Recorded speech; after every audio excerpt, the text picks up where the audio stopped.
Hello everyone, my name is Chloe. Welcome to my channel, Gig Academy Inc. I am currently a self-employed individual who does Uber Eats, DoorDash, and SkipTheDishes.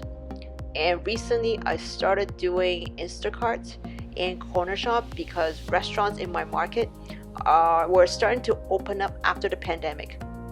And some people call people like us gig workers, and I don't mind being called like that. So today I would like to talk about some of the Instacart batches that I'm seeing in my market and how really terrible they are, and why I think shoppers should be taking those batches because they're just terrible. And I don't even know why Instacart allowed those batches to be appearing on our app. So let's just look at one example. So this Costco batch is $38 for 28 kilometers. 3 shop and deliver, and there is 42 items with 46 units. Personally, I wouldn't take this batch because I know some people would look at the money to item ratio. People say it has to be at least 1:1, but then when I look at a batch, I would look at how far I'm going, and in this case I have to drive close to 30 kilometers. So when I take a batch, I will usually take a batch that at least would be $2 per kilometer. So in this case, it's not meeting my criteria anyway, and plus I have to drive so far. And also for Costco, for 42 items and driving this far, it will literally take me 3 hours.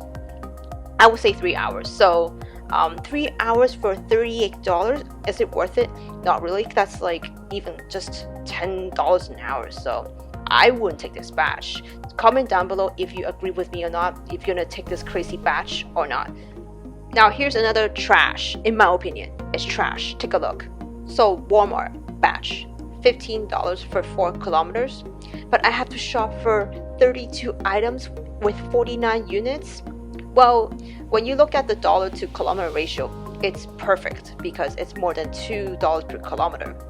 But this is when the dollars to items ratio comes in. It's way less than $1 per item.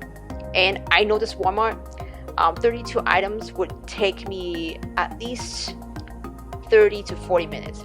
Plus I have to check out, I have to pack and drive to the customer, and that would take me literally more than an hour. And do I really want to make $15 an hour and without all the hassle trying to shop for 32 items? No way. So I would not take this batch either. This is just trash. And if you look closely, the customer only tipped $2. Like, if you want somebody to shop for 32 items for you, why would you only tip $2? That's why I don't get. That's what I don't understand about customers. Like, there's no sense. It doesn't make common sense at all. And now this last one, it's so interesting. When I first read this batch, I was laughing so hard. Let's take a look. So this is T&T. It's a Asian supermarket chain in Canada, and take a look at this. $15 for 7 kilometers, and I had to shop for 17 items and 20 units. And guess what? There's no tip on this batch. I mean, come on. You want your shopper to shop 17 items for you and you don't even give a tip. Like, I don't understand. It doesn't make sense. Like, does customer really think about the shopping? Like, I just don't understand why they don't tip. And and of course, after 10 minutes, nobody has taken that batch, and actually the batch jumped from 15 to 21. Look, $21, and the customer actually added items. Now it has become 19 items. Like, come on. And the customer didn't even leave a tip. Honestly, I don't know. Anyways, I don't know what happened after the $21 because I had another order to do, so I didn't even look at the app. Perhaps somebody taking it because it was a good dollars to kilometer ratio. Some people didn't care about a no tip. Comment down below if you're gonna take a no tip batch even though the dollars to kilometer ratio makes sense. Those are just a tiny fraction of the terrible batches I have been seeing in my market. Now let's look at the ones that are actually decent and I actually took. So this batch here from LCBO, it's a liquor store, $15 for 2 kilometers and I had to shop only for 2 items. So I know some people hate small batches and they prefer batches that are like over $30. But personally, I like this batch because dollars to kilometer ratio makes sense, and dollars to items ratio makes sense. Plus, I know I can shop for these 2 items within 5 to 10 minutes.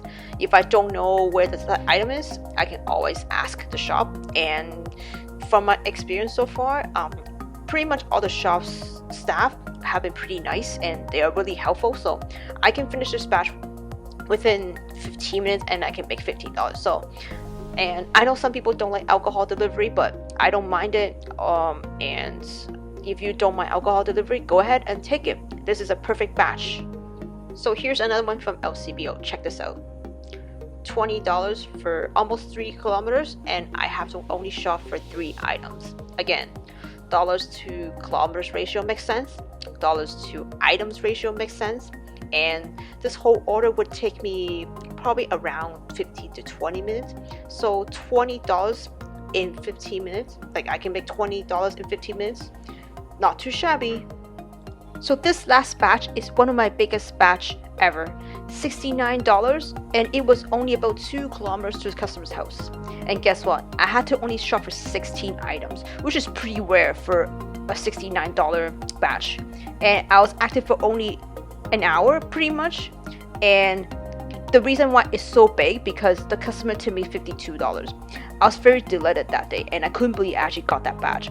And literally I made $70 in an hour. That was awesome. Comment down below if you have a customer that had tipped you over $50. So that's it for today. If you like this video, please click the subscribe button. I also created shorts in this channel, so be sure to check it out also. Thanks for watching and I'll see you next time.